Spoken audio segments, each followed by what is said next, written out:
손바닥에 왕자, 네. 뭐 이런 것도 있었고. 그러니까 국정농단에 개입했던 분들이 다 예. 마법사들이다. 흑마술의 이제 주인공들이 왜 국정에 개입해 있느냐. 이제 거기에 명품들은 어떤 무속적 의미가 있는지는 내가 모르겠어. 그거는 세속적 욕심인 것 같은데요. 그렇습니까?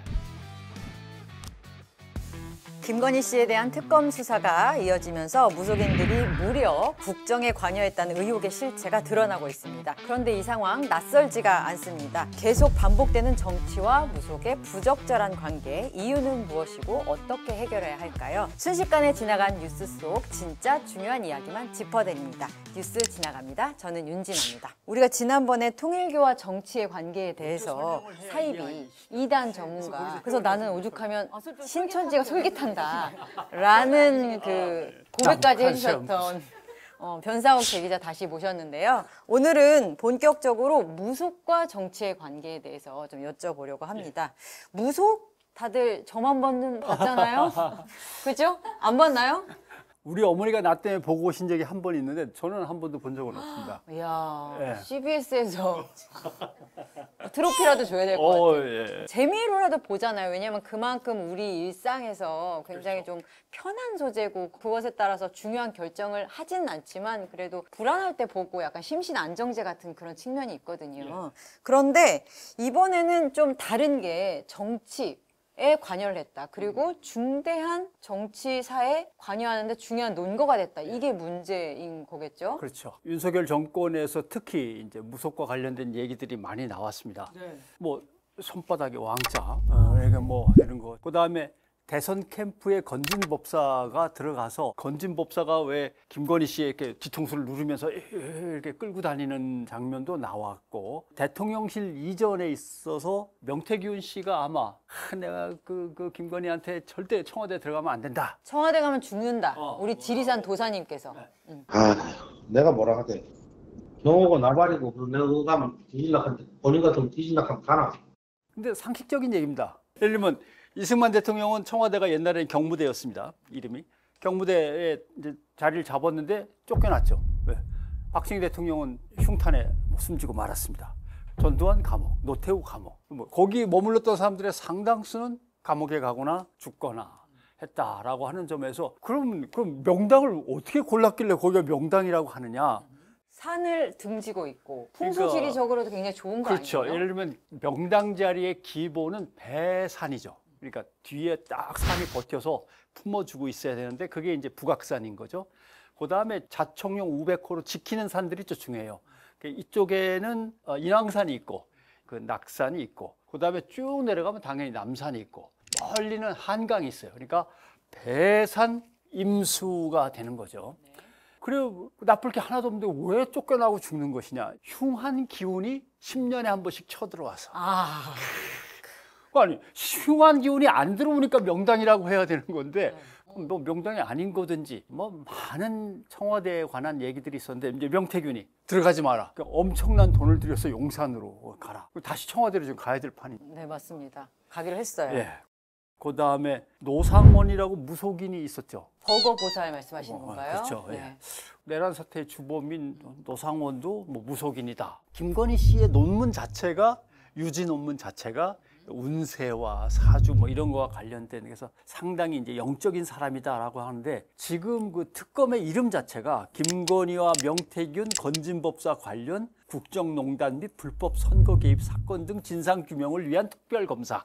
그러니까 국정농단에 개입했던 분들이 다 마법사들이다. 이 개념으로 가지고 지금 들어가고 있어요. 술사와 흑마술의 이제 주인공들이 왜 국정에 개입해 있느냐. 이게 이제 문제가 되는 거죠. 화제가 됐던 거는 아마테라스인 것 같아요. 왜냐하면 저희한테 되게 너무 생소하다 보니까. 중앙일보 특종이었어요. 네. 중앙일보가 아마테라스라고 하면서 사진을 찍었는데 너무 어두워. 아마테라스가 어딘지 잘 안 보여요, 내 눈에는. 그거를 제공한 사람이 이게 아마테라스 사진입니다라고 얘기를 한 것 같아요. 맞습니다. 아마테라스라고 하는 것은 이제 빛을 관장하는 겁니다. 예. 그리스 로마 신에서 아폴론과 비슷한 존재가 되죠.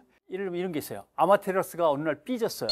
그리고 동굴로 숨어버려. 어두워지겠네. 그렇지. 네. 이거는 개기일식을 설명하기 위해서 만들어진 거라고 보는 거죠. 네. 아마테라스한테 권력을 주는 그 과정에서 삐진 사람이 또 생겨요. 많이 삐지네. 삐져. 삐진 사람이 아마테라스의 숙적이 되는 거죠. 예. 그러니까 일본 애니메이션이나 여러 가지 보면 귀멸의 칼날, 에반게리온, 진격의 거인, 뭔지 모르는데 어디서 악한 세력이 등장해. 그 악한 세력이 도대체 왜 어디서 온 거야? 라고 우리는 궁금해하지만 일본 사람들은 다 알아. 아마테라스 그때에 삐져가지고 완전히 저쪽 가서 빌런 그룹을 형성한 다른 귀신이 있거든요. 그 아마테라스를 일본의 왕실이 끌어와요. 일본 왕실의 조상신인 거죠. 아마테라스로부터 일본 왕실이 거기에서 시작되었다 라고 하면서 아마테라스는 온갖 일본 역사서와 문화와 콘텐츠에 지금도 계속 나오죠. 빛의 신이니까 태양을 관장하는 거니까 빗살이 나오죠. 그 빗살이 지금 일본 우길기 원조가 됐다라고 하는 것이고, 문제는 일본의 백성들은 아마테라스를 만나본 적이 없는데 우리는 그냥 부처님한테 빌고 관세음보살하고 다 그랬는데 라고 하니까 1500년 전쯤에 일본의 그 똑똑한 황태자가 불교하고 일본의 신도하고를 합쳐버려. 그래서 일본 불교가 그렇게 독특했군요. 일본 불교는 그래갖고 신도를 받아들이고 신도는 불교를 받아들이고 해서 엉켜있는 상태인데, 대한민국이 일본에게 36년간 강제로 점령당했던 그 시기에 상당수의 우리 무속이 일본 걸 받아들여요.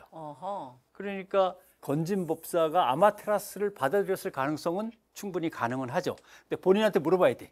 너 도대체 어디서 갖고 온 거야? 이게 사실 특검 차원에서 확인이 안 돼서 받아서 쓰기가 좀 그래요. 네, 그런데 앞서서 워낙 비슷한 논란들이 많다 보니까 가능성을 두고 여쭤본 거고요. 왜냐하면 어떤 사람들이 늘 들어오던 무속과 관련된 얘기보다 갑자기 일본 신이 맞습니다. 툭 튀어나오니까, 그렇지 않아도 윤석열 정권 때 말이야 친일 뭐 이런 문제가 있었는데 혹시? 그래서 뭐 이런 이제 의심을 갖게 되는데, 그래서 여쭤본 실제로는 거고. 아직 애매해요. 뉴스 지나갑니다. 그래서 지금 많은 논란들이 있었는데 그 가운데 가장 좀 심각하다고 보셨던 거 혹시 있을까요? 찝어주신다면. 뭐가 제일 문제냐면, 일단 그 맥락을 살펴보면 왜 거기에 푹 빠졌을까라고 하는 건, 첫 번째, 윤석열의 출발이 너무 늦었어요. 정치인으로서 조직을 만들고 당내에 자기 세력을 확보하고 대선 후보나 뭐 이렇게 나가야 되는데, 검찰총장으로 좋은 거 누리다 보니까 나갈 땐 됐고, 그러니까 뭔가 의지해야 되는데 부인이 너무 신념이 확실해. 무속에 대한 신념이 너무 확고부동해. 본인이 영적인 대화를 많이 한다고 뭐 그렇죠. 주장하였죠. 왜냐면 웬만한 무당이 저 못 봐요. 제가 더 잘 네. 봐요. 저 웬만한 무당 제가 봐줘요. 또 하나는 김건희, 윤석열이 갖고 있는 실제적 체험이 존재하는 거예요, 밑바닥에. 이 사람은 뭔가 믿음이 있어. 나는 평범한 사람은 아닌 건 분명한 것 같아. 나는 된다. 구수하면은 포기해야 되는데 나는 구수하고도 됐어. 김건희도 마찬가지야. 그렇네요. 내가 이 바닥에서 이렇게 늙을 건 아니고 난 뭔가 큰 인물이 되고 큰 인물을 움직이는 인물이 될 거야. 국가의 운명도 줄 수 있는. 맨 처음에 검사하다가 별 볼 일 없어서 밀려나기도 했지만 나중에 특검팀을 맡고 멀쩍멀쩍 하면서 검찰총장 실제로 된 거야. 그들이 나중에 당 대선 후보가 또 됐어. 우주의 신이 나를 보살펴주지 않을 바 근데 대통령도 됐어. 그러면 어떡하겠어요? 이건 우주의 신 말고는 설명할 설명이 길이 안 없어. 된다.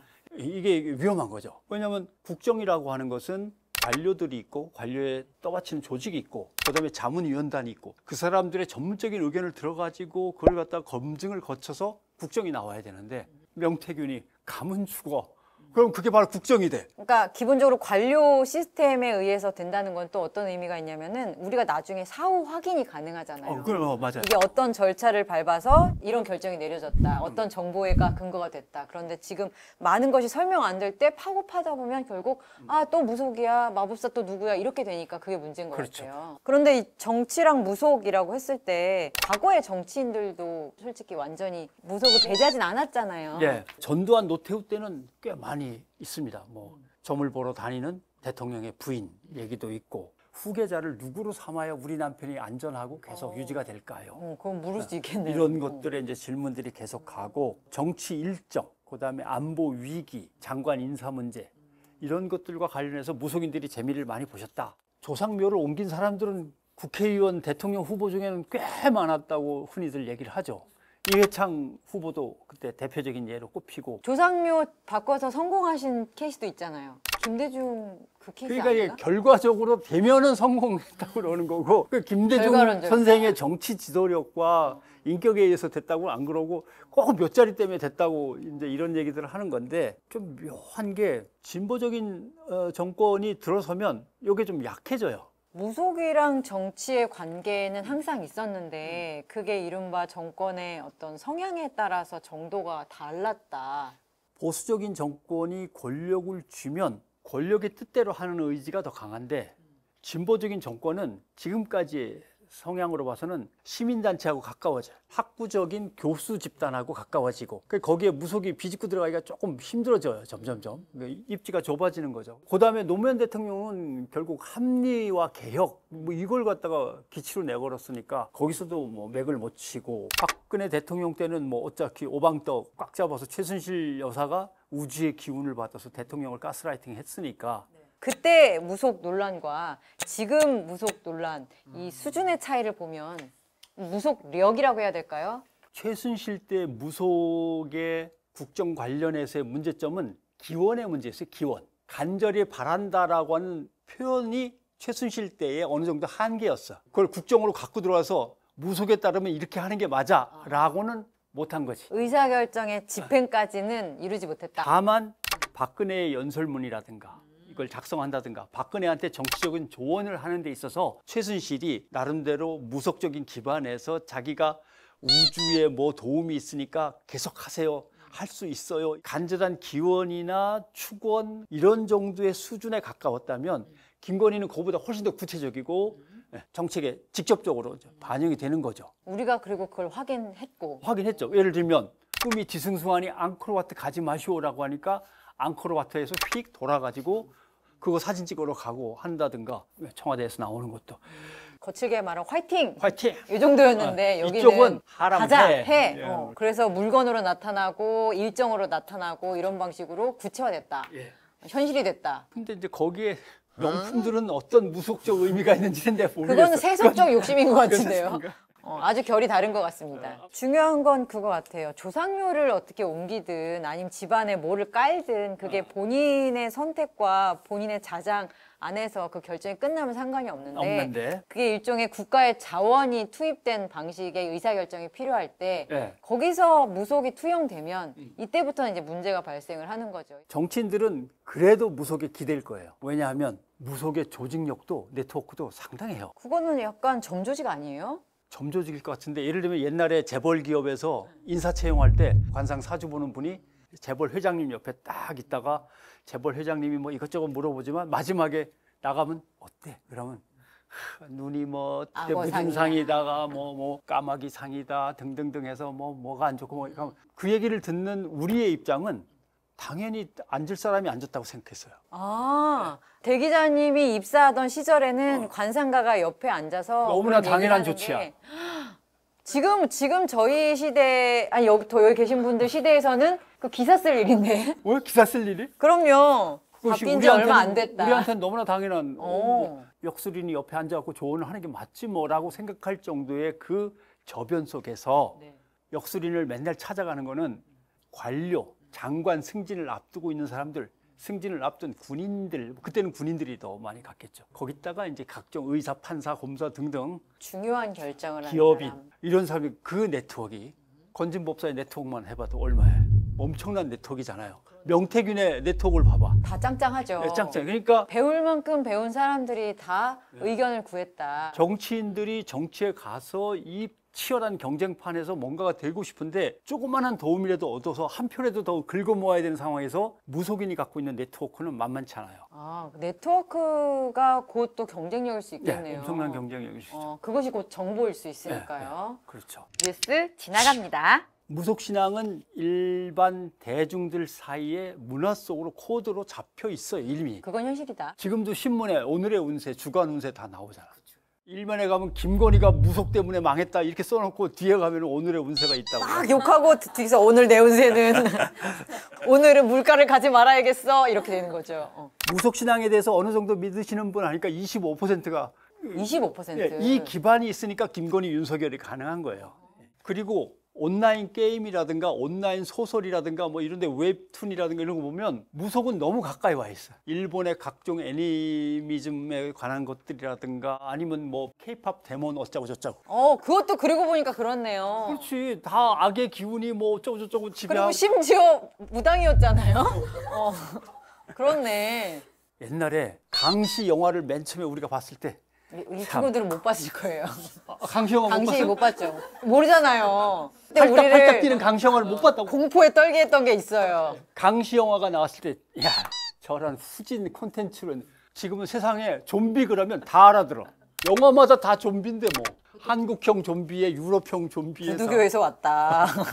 자, 문제는 과연 무속의 말을 듣고 한 정책과 무속의 말을 듣고 한 통치가 국민을 대표하는 정치인이 할 일이냐라고 하는 거예요. 나는 무속인을 뽑아준 적이 없는데. 말이 안 되잖아요. 계엄할 때는 국민이 뽑아준 대통령으로서 했다. 나 이게 통치행위야 라고 하는데 듣고 하는 거는 무속인의 말을 듣고 했다. 국민을 대표하는 통치행위가 아닌 거죠, 전혀. 당연히 합리성을 결여하고 있다라고 하는 점에서 대단히 위험하다. 괜히 청와대에서 나와가지고 용산에다 지었는데 용산 이제 끝나버리니까 다시 청와대로 그걸 다 옮겨야 되는데 보안시설, 방공시설, 경호시설 1,000억이 될지 2,000억이 될지 5,000억이 될지 모르는 거잖아요. 이게 무슨 난리냐. 수천억의 문제 이런 것들이죠.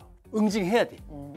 응징을 안 하고 끝날 수는 없어요. 대통령이 비합리성을 제도 속으로 또는 정책 속으로 가져오지 못하도록 감사제도라든가 국민들이 뭔가를 갖다가 요구할 수 있는 권한이라든가 정보 공개든 이런 제도들이 완비가 돼가지고 대통령이라고 하는 이 최고 권력자를 중심으로 한 그 권력 집단을 감시하지 않으면 안 되겠다. 무속과 정치 뗄 수는 없는 관계이지만 반드시 떼야 하는 이슈다. 떼는 건 우리 몫입니다. 알겠습니다. 떼내는 걸로 이렇게 정리를 하도록 하겠습니다. 오늘 감사합니다. 고맙습니다.